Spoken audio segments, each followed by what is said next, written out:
नमस्कार दोस्तों, आज हम गौतम बुद्ध की एक और नई कहानी जानने जा रहे हैं, जिसमें कहानी है गौतम बुद्ध और उनके एक शिष्य की।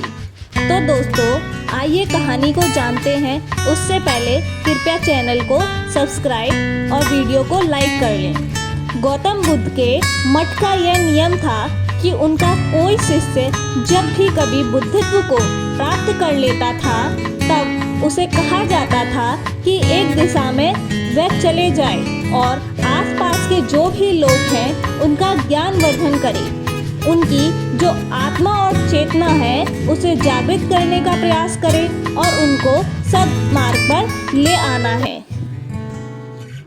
उनका एक शिष्य था जो कि 6 साल से मठ में ही रह रहा था और तपस्या कर रहा था।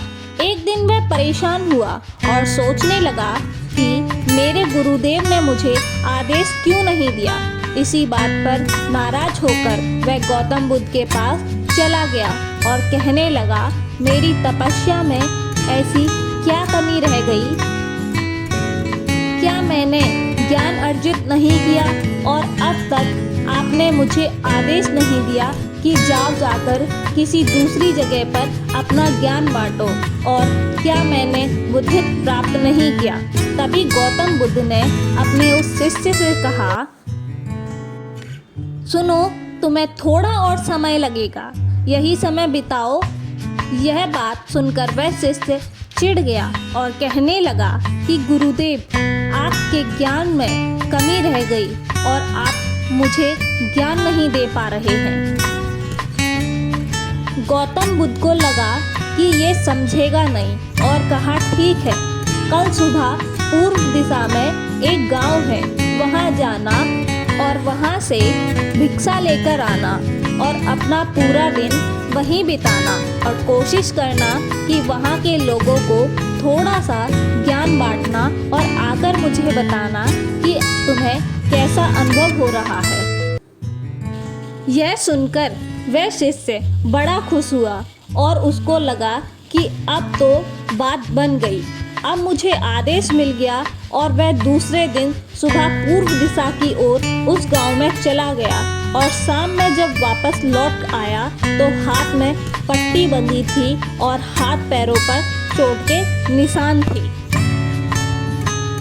ये देखकर गौतम बुद्ध ने उस शिष्य से पूछा कि ये क्या हाल कर लिया? तब उसने बताया कि आपने मुझे कैसे गांव में भेज दिया और वहां जब मैंने भिक्षा मांगी तो लोग मुझे डांटने लगे और भगाने लगे। एक व्यक्ति ने सिर्फ वहां पर मुझे भिक्षा दी, वो भी जमीन पर फेंककर, और कहा कि ले जाओ इसको। इतने बुरे गांव में आपने मुझे ज्ञान बांटने के लिए भेजा, अब आप मुझे कल किसी और गांव भेज देना, मैं जाकर ज्ञान वहां देकर आता हूँ। गौतम बुद्ध यह सुनकर थोड़ा मुस्कुराए और उन्हें तो पता था कि ये सब कुछ नहीं कर पाएगा और कहा, ठीक है, अगले दिन तुम किसी और गांव में जाना, लेकिन एक दिन के बाद आना और एक दिन मठ में रुके रहना। अब की बार गौतम बुद्ध ने अपने दूसरे शिष्य को उस गांव में भेजा जहां आप अपने उस शिष्य को भेजा था, और शाम में जब वह शिष्य वापस लौट आया तो उसकी हालत वही थी और हाथ पैरों में चोट लगी थी, पट्टी बंधी हुई थी। गौतम बुद्ध ने पहले वाले शिष्य के सामने दूसरे शिष्य से पूछा कि क्या हुआ था। तब उसने कहा कि जिस गांव में आपने मुझे भेजा था वहां के लोग बड़े भोले भाले हैं, भिक्षा दे ही नहीं रहे थे और एक व्यक्ति ने मुझे जमीन पर फेंककर भिक्षा दी और मैंने उसे स्वीकार कर लिया और उसे आशीर्वाद दिया कि तुम्हारा कल्याण हो। तो वह व्यक्ति चौंक गया और कहने लगा कि आप गजब के इंसान हो, मैं आपको जमीन पर फेंककर भिक्षा दे रहा हूँ और आप मुझे कह रहे हो कि कल्याण हो, आशीर्वाद भी दे रहे हो। तब मैंने उससे कहा कि मैं अपने कर्तव्य निभाऊंगा और आप भी बड़े दानी हैं और आप मुझे भिक्षा भी दे रहे हैं। उसके बाद उसने कहा कि जब मैं वहाँ से निकल रहा था तब मैंने देखा कि वहाँ एक बच्चा बीमार था और मैं जंगल में गया, तब वहाँ से कुछ जड़ी बूटी लाया और जब मैं लौट रहा था तब कुछ लोगों ने मुझे पकड़ लिया और पूछने लगे कि यह जड़ी बूटी कहाँ लेकर जा रहे हो।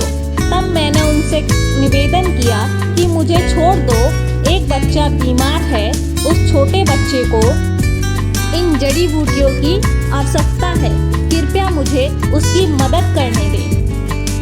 जब मैं गांव में वापस आकर उस बच्चे की मलहम पट्टी कर रहा था तो तभी गांव वाले मुझ पर हमला करने लगे।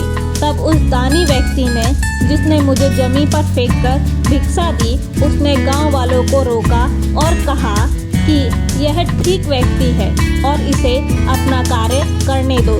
जब मैंने जड़ी बूटी लगाई तो बच्चा ठीक हो गया और सब मेरे लिए तालियां बजाने लगे।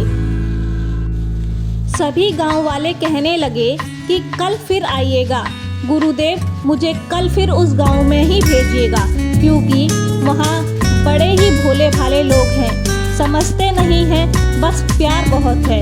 और अब की बार कोशिश करूँगा कि थोड़ा प्यार और उनके पास पहुँचाने का और ज्ञान उन तक पहुँचाने का। वो सब ज्ञानी हैं, लेकिन बस उनको अज्ञान व्यक्ति से बात करने में डर लगता है। वह जो पहला वाला शिष्य था, जो एक दिन पहले गांव में गया था, वह यह सब सुन रहा था और समझ रहा था और गौतम बुद्ध के चरणों में गिरकर बोला कि गुरुदेव, कमी तो मुझ में ही थी, आपने ज्ञान तो बहुत सारा दिया, लेकिन मैं उसे आचरण में नहीं ढाल पाया और अहंकार को ऊपर रखा और उसी गांव के लोगों को पहचान नहीं पाया और मार खाकर चला आया।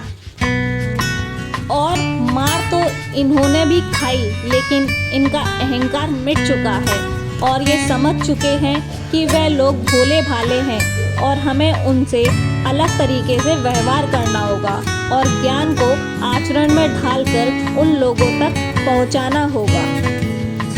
कहानी की सीख: अच्छा इंसान बनने पर ध्यान दीजिए, अच्छा समय अपने आप चला आएगा। हम अच्छा समय लाना चाहते हैं लेकिन अच्छा इंसान नहीं बनना चाहते और बस सारी गड़बड़ यही हो जाती है।